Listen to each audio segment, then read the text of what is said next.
I think we need to reform the global institutions. I have called for a new San Francisco moment. I actually called it the New Delhi moment because, like India, that will decide what the next world order looks like. आज Bharat fastest growing economy, fastest growing stock market, fastest growing ecosystem, fastest growing real estate market. Finland के राष्ट्रपति Alexander Stubb ने न केवल भारत की जय जयकार की, बल्कि उन्होंने दुनिया को एक नया और पावरफुल कॉन्सेप्ट दिया। उन्होंने साफ कहा कि अब दुनिया का फैसला न्यूयॉर्क या लंदन में नहीं, बल्कि न्यू दिल्ली मूवमेंट के जरिए होगा। शहबाज साहब ने कहा था ना कि मांगने नहीं आया, लेकिन मजबूरी है, मैं क्या करें। तो हम मंगू है भाई, हमारे पास है कुछ नहीं, हम करें क्या? हम मांगेंगे इसी तरह से, और जब तुम लोग पैसे मांगोगे हम चीख उठेंगे। तो number 1 country in the world. दुनिया में मजाक नहीं बन गया, मजाक नहीं है। कहते एक वक्त आएगा जब लोग कहेंगे कि पाकिस्तान होता था। इंडिया में कितना लेवी लगाया बताएं मुझे, कितना लेवी लगाया पेट्रोल पे? 0। क्यों? लेकिन फिर भी देखिए कि आपके जो पड़ोसी हैं, आपके पड़ोसी इंडिया वाले, भारत वाले, उन्होंने अपना तेल की कीमत नहीं बढ़ाई। वहां पर ये इन्फ्लेशन नहीं हुई, आपकी तरफ हुई है, तो लोग इसके ऊपर भी सवाल उठा रहे। इवन पाकिस्तानी बैकग्राउंड की एक स्कॉलर है वहाँ चैटम हाउस में, उन्होंने कहा था कि पाकिस्तान को जो है ना एक बहुत ही इंड्योरिंग क्रेडिबिलिटी प्रॉब्लम का सामना है। एशियन कंट्रीज में डेयरिंग स्टेप इंडिया की तरफ से ले लिया गया है। हम भीख मांगते हैं, आज यूएई हमसे पैसे मांग रहा है। आप बातें करते हैं अपने दुश्मन की, उसका 750 अरब डॉलर रिजर्व है। नमस्ते दोस्तों, जय हिंद। हिंदुस्तान स्पेशल में आपका स्वागत है। दोस्तों, फिनलैंड के राष्ट्रपति अलेक्जेंडर स्टब ने कहा है कि वैश्विक संस्थाओं में सुधार के लिए दुनिया को एक नई दिल्ली मूवमेंट की जरूरत है। उन्होंने एक कार्यक्रम के दौरान कहा कि मैं इसे यह नाम इसलिए देता हूं क्योंकि मैंने इस विचार की शुरुआत भारत में की थी।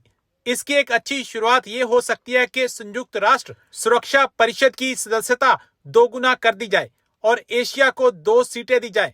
मिस्र के कायरो में द अमेरिकन यूनिवर्सिटी में बोलते हुए फिनलैंड के राष्ट्रपति अलेक्जेंडर स्टब ने ये बातें कही।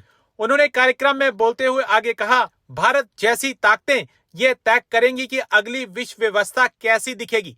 ग्लोबल साउथ के पक्ष में जनसंख्याकी और अर्थव्यवस्था दोनों है। उसके पास यह शक्ति है कि वह किसी का पक्ष चुने या अपना खुद का रास्ता तलाशे। आपको यहाँ बता दें कि फिनलैंड के राष्ट्रपति लगातार यूएनएससी में भारत की सदस्यता की वकालत करते रहे। पूरी दुनिया के प्रेशर की वजह से जो डॉलर है उसकी जो वो वैल्यू है वो आपके सामने है, ठीक है। और इन फ्यूचर जो अगर ऐसे हालात चलते रहे तो आपके सामने ही आप देखेंगे किस तरह जो अमेरिका के इत्तेहादी मुमालिक हैं वो खुद ही आप देखेंगे कि वो हमारे खिते में अपने मुफादात के लिए दूसरे कंट्रीज को प्रायोरिटी देना शुरू कर देंगे। अच्छा, एशियन कंट्रीज में डेयरिंग स्टेप इंडिया की तरफ से ले लिया गया है। बांग्लादेश, अफगानिस्तान, पाकिस्तान और भी बहुत सारी डेवलपिंग कंट्रीज है। आपको लग रहा है कि इंडिया के बाद बाकी कंट्रीज भी ये स्टेप ले सकती हैं? बिल्कुल, देखें जी, सबसे बड़ा जो मैं समझता हूँ वो अमेरिका का जो सपोर्टर था, इत्तेहादी था, ठीक है। इंडिया ने सबसे पहला स्टेप ले लिया। और दूसरी तरफ मैं मैसेज देना चाहूँगा हमारे जो अरब अमारात मुमालिक हैं, ठीक है, कि उनको देना चाहूँगा कि आप अपने फ़ायदे को ज़रूर सोचें। देखें, इंडिया भी अमेरिका का इत्तेहादी है, लेकिन सबसे पहले एक कंट्री का अपना मुफाद होता है, ठीक है। एक आपकी अपनी पॉलिसी होती है, एक आपका अपना नज़रिया होता है एक मुमलिकत का। तो सबसे पहले आप उसको ना भूलें, उसको फॉलो करें, ठीक है। बाकी चीज़ें बाद की हैं।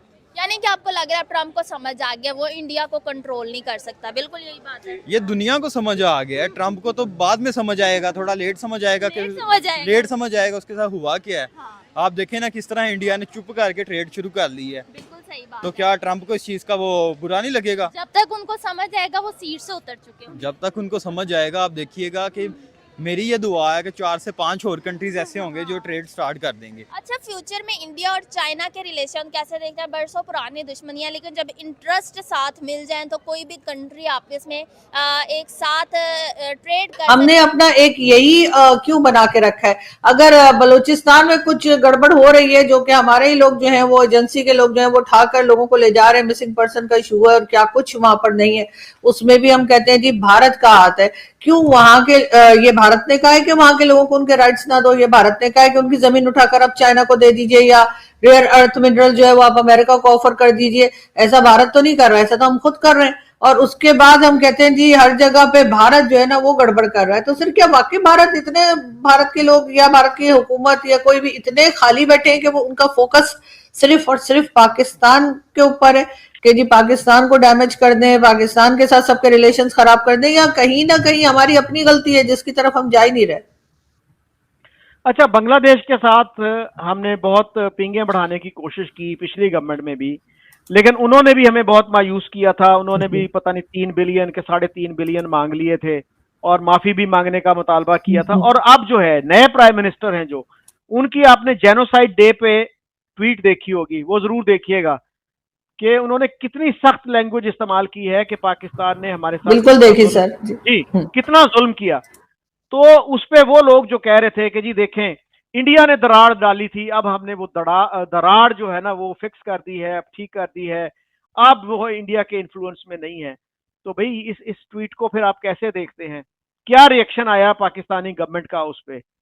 और जहां तक बलूचिस्तान का ताल्लुक है, मैं पहले भी कोट कर चुका हूं, जमाली साहब से खुद मैंने ये सुना कि जब ये भुक्ती साहब वाला इशू पैदा हो रहा था तो मैं खुद गया प्रेसिडेंट मुशर्रफ के पास और मैंने कहा जी आप उनको 1 आध मिनट की कॉल कर दीजिए, I assure you that he would be in Islamabad tomorrow and we will sort it out. Musharraf कहते हैं कि उनको कहो कि वो मुझे कॉल करे। तो उस पर भुक्ती साहब ने कहा सर मैं उसको 40 साल से जानता हूं, वो नहीं कॉल करेगा, लेकिन अगर आप कॉल करेंगे तो he will respond to you in a positive manner. Musharraf refuse to make a simple phone call. और अब हम कहते हैं जी वो जी हमारे खिलाफ तो साजिश हो गई है, वो जी अमेरिका ने भी साजिश कर दी, रूस ने भी कर दी, और पता नहीं किसने, ईरान ने भी कर दी, इंडिया ने भी कर दी। तो the whole world has ganged up on us. हमारा ये भी एक थीसिस है, परसिक्यूशन कॉम्प्लेक्स हमें बहुत ज्यादा है कि पूरी दुनिया को और कोई काम नहीं है सिवाय हमारे खिलाफ साजिशें करने के। The whole world is plotting conspiracies against us. तो भाई इंडिया का तो बॉर्डर भी नहीं लगता बलूचिस्तान के साथ, वो किस हद तक मुदाखलत कर सकते हैं और क्या मुदाखलत कर रहे हैं, तो उसकी एविडेंस आपने दे दी। आप गए यूएन में, उन्होंने क्या कहा, इंटरनेशनल मीडिया ने आपको किस हद तक सपोर्ट किया, और कश्मीर पे इंटरनेशनल मीडिया क्या रिपोर्ट करता रहा है, क्या होता रहा है, या इंडिया में जो टेररिस्ट इंसिडेंट्स हुए हैं उस पे इंटरनेशनल मीडिया ने, या जो स्कॉलर्स हैं साउथ एशिया को जो स्पेशलाइज करते हैं यूरोप में, अमेरिका में, ऑस्ट्रेलिया में, वो क्या कहते हैं उसको जरा देख लीजिए। इवन पाकिस्तानी बैकग्राउंड की एक स्कॉलर हैं वहाँ चैटम हाउस में, उन्होंने कहा था कि पाकिस्तान को जो है ना एक बहुत ही इंड्योरिंग क्रेडिबिलिटी प्रॉब्लम का सामना है। लोग जो अवाम है वो तो कह रहे हैं कि छत को ले उड़िए, इस हद तक जो है इन्फ्लेशन या हो रही है। ओके, चलें, जब हम इन्फ्लेशन पे बात करते हैं ना तो वो तो आ जाता है कि जो इस वक्त ईरान के बारे में जो है जो हुआ, फिर तेल की जो कीमत है वो ज़्यादा कर दी, फिर बिजली के बिलों की जो प्राइस है वो ज़्यादा हो गई, फिर जो सोलर पैनल सूरज की रोशनी है उसके ऊपर भी टैक्स लग गए, जो वो यूज़ करते हैं उनको भी टैक्स लगा दी, वगैरह वगैरह, इस तरह की बहुत सारी चीज़ें हैं, उसमें बहुत कुछ कहा जा सकता है। लेकिन फिर भी देखिए कि आपके जो पड़ोसी हैं, आपके पड़ोसी इंडिया वाले, भारत वाले, उन्होंने अपना तेल की कीमत नहीं बढ़ाई, वहाँ पर ये इन्फ्लेशन नहीं हुई, आपकी तरफ हुई है, तो लोग इसके ऊपर भी सवाल उठा रहे हैं। लेकिन मेरा यहाँ पर इससे हटकर, क्योंकि इन्फ्लेशन में तो हम बात करते ही रहते हैं ना,